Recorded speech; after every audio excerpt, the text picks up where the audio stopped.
8ই জানুয়ারি রোজ বৃহস্পতিবার ময়মনসিংহের ফুলপুরে একটি ইসলামী মহাসম্মেলনে প্রধান আলোচক হিসেবে বক্তব্য রাখেন বাংলাদেশ খেলাফত মজলিসের আমির আল্লামা মামুনুল হক। আল্লামা মামুনুল হককে পাশে বসিয়ে ময়মনসিংহ 2 আসনে বাংলাদেশ খেলাফত মজলিস মনোনীত সংসদ সদস্য পদপ্রার্থী মুফতি মোহাম্মদুল্লাহ বলেন, আল্লামা মামুনুল হকের হাতকে শক্তিশালী করতে যখন যা করা দরকার পড়বে আমরা তার সাথে আছি। এ সময় মুফতি মোহাম্মদুল্লাহ উপস্থিত জনতার কাছে তাদের অবস্থান জানতে চাইলে মহাসম্মেলনটিতে উপস্থিত হাজার হাজার জনতা হাত উঁচিয়ে মুফতি মোহাম্মদুল্লাহর সাথে একমত পোষণ করেন। অনেকের ধারণা মুফতি মোহাম্মদুল্লাহ এ বক্তব্যের মাধ্যমে আগামী নির্বাচনে তাকে সমর্থনের বিষয়টি ইঙ্গিত করেছেন।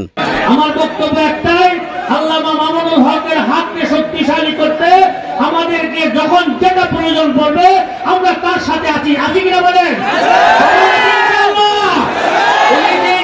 সেই ডাকের জন্য আমরা ফেলা হয়ে যাবো ইনশাআল্লাহ। আল্লাহ পাক আমাদের সকলকে তৌফিক দান করুন।